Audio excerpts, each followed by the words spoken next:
여러분, 성경은 쉽습니다. 성경은 쉽기 때문에 자세히 읽으면 이해가 됩니다. 자세히 읽으실 때 아는 것 중심으로 읽으시고 모르는 것이 있으면 넘어가십시오. 무엇보다 하나님의 은혜를 중심으로 성경을 읽으시기 바랍니다. 네, 오늘은 고린도후서 6장 9절과 10절 말씀을 함께 살펴보도록 하겠습니다. 9절 말씀에 보니까 무명한 자 같으나 유명한 자요. 무명한 자 같으나 유명한 자요. 좀 표현들이 어려우면 오른쪽에 쉬운 성경에서는 무명인 취급을 받았으나 사실은 유명한 사람들이며 라고 기록하고 있습니다. 저 사람들은 무명인, 아무것도 아닌 것 같지만 사실은 유명한 사람들이다. 이것을 이제 알게 되는 것입니다. 이렇게 기록하더라도 이게 정확하게 왜 이런 말을 쓰는지 알지 못한다면, 잘 모르겠으면 이제 넘어가도 되는 거죠. 무명한 자 같으나 유명한 자입니다. 그리고 죽은 자 같으나 보라 우리가 살아있고, 죽은 자처럼 여겨지지만 우리가 지금 살아있다. 이제 그런 것을 이제 알게 되는 것이죠. 죽은 자 같으나 보라 우리가 살아있고, 오른쪽에 쉬운 성경에도 죽은 자로 여겨지기도 했으나 우리는 살아있다.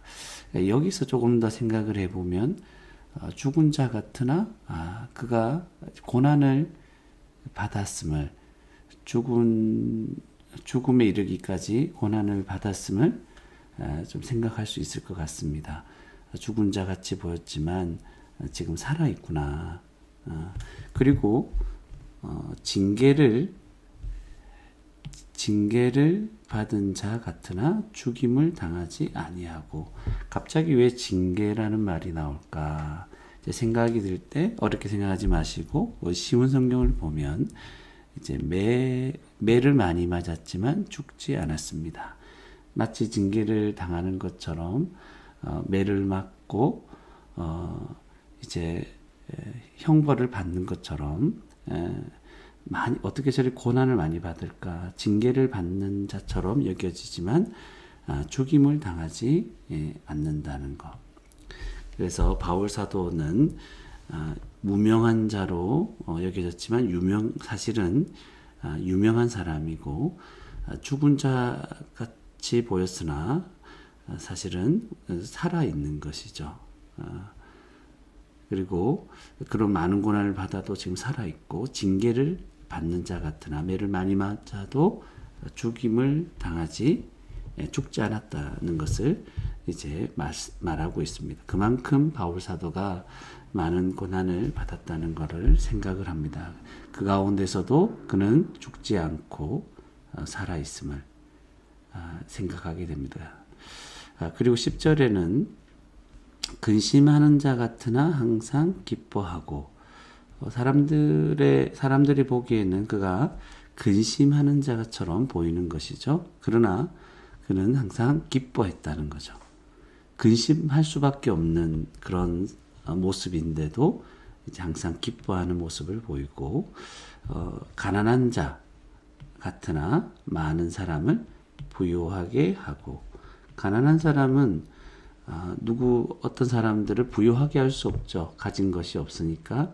그러나 실제로는 많은 사람을 오히려 부유하게 하는 그것을 알게 됩니다. 그런 삶을 바울 사도가 살았습니다. 그리고 마지막으로 아무것도 없는 자 같으나 모든 것을 가진 자로다. 그래서 사람들이 볼 때는 저 사람들에게 무엇이 있을까? 고난만 받고 매를 맞고 죽은 자처럼 살아가는 저 사람들. 그러나 그래서 아무것도 없는 자처럼 보이지만 사실은 모든 것을 가진 자처럼 살아가고 있다는 것을 알게 됩니다. 왜 이런 경험들을 하고 이런 생각들을 합니까? 했을 때 바울 사도가 앞에서 보면 이 직분이 3절에 이 직분이 비방을 받지 않게 하려고 그 누구에게도 흠이 되지 않는 그런 삶들을 살았다는 것이죠. 이 직분의 귀함, 그가 새 언약의 일꾼으로서 또 4절에 보면 하나님의 일꾼으로서 하나님의 일꾼답게 살아가기 위해서 자기가 가진 이 직분이 너무나 귀하고 사람을 살릴 수 있는 이 직분 너무나 영광스럽고 그것 자체가 은혜스러운 그것 때문에 많이 견디고 고난받고 매맞고 수고하고 이제 그런 삶들을 살아가는 데서도 이제 6절의 깨끗함과 지식과 오래 참음과 그리고 성령의 감화와 자비함과 거짓이 없는 사랑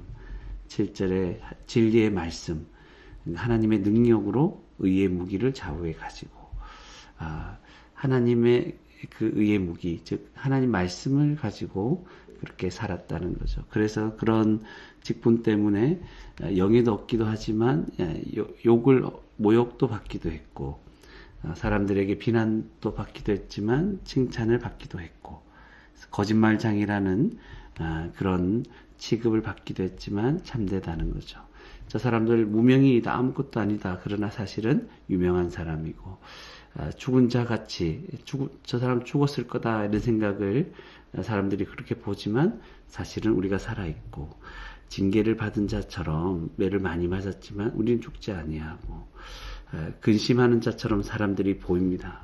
그러나 항상 기뻐하는 것이 있습니다. 왜 그렇죠?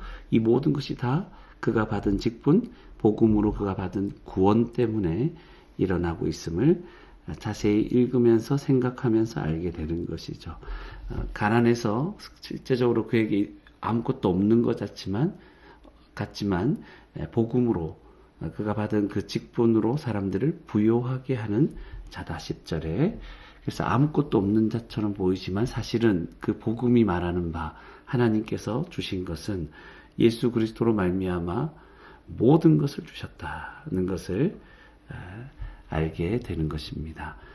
그래서 9절과 10절 말씀도 우리가 정리를 하자면 첫 번째는 바울 사도는 무명한 자 같으나 유명한 자다 이렇게 정리를 하면 되겠죠. 6가지 다 적을 수 있을 것입니다. 그러나 이 부분들을 아주 너무나 분명하게 나와 있는 것들을 이제 번호로 제가 다 기록을 썼는데 이번에는 죽은 자 같으나 우리가 살아있다. 우리가 살아있고 매를 받는 것 같으나 3번에 죽지 않았다. 죽임을 당하지 않았다. 그리고 10절에 우리는 근심하는 자 같으나 항상 기뻐한다. 기뻐하였다. 이렇게 과거형으로 얘기해도 됩니다. 가난한 자 같으나 많은 사람을 부요하게 했다. 아무것도 없는 자 같으나 모든 것을 가진 자다. 이것이 다 복음 때문임을 예수 그리스도 때문임을 이제 알게 되는 것입니다. 저와 여러분 오늘 하루도 이렇게 살아가는 가운데 우리가 사람들이 하나님을 모르는 복음을 모르는 사람들이 우리를 바라볼 때 다 9절과 10절 앞부분처럼 보이는 것이죠. 저 사람들은 아무것도 아니고 저 사람들 굉장히 근심이 많은 그런 상황 가운데 환경 가운데 살아가는 것처럼 보이고 가난한 자처럼 보이고 아무것도 없는 자처럼 보이지만 실제로 저와 여러분은 예수 그리스도 때문에 죽지 않고 유명한 자고 항상 기뻐할 수 있는 자고 그리고 많은 사람을 부유하게 할 수 있는 자고 모든 것은 가진 자인 것을 우리가 늘 믿고 살아간다는 것이죠. 우리는 그런 자들입니다. 그래서 오늘 하루도 우리에게는 그런 만족이 있습니다. 예수 그리스도로 말미암아 우리는 만족을 누리고 풍성함을 누리고 모든 복을 받은 자로서 이 땅을 살아가고 이것이 너무나 귀하기 때문에 이 직분, 복음을 전하는 이런 삶들이 사람들에게 비방받지 않게 하기 위해서 오늘 하루도 그것을 위해서 살아갈 수 있는 이 직분을 귀하게 여기고 예수 믿고 살아가는 것 이것을 참으로 귀하게 여기며 오늘 하루도 그 이름에 받은 은혜에 합당한 삶을 살아가는 저와 여러분이 되기를 주님의 이름으로 축원합니다.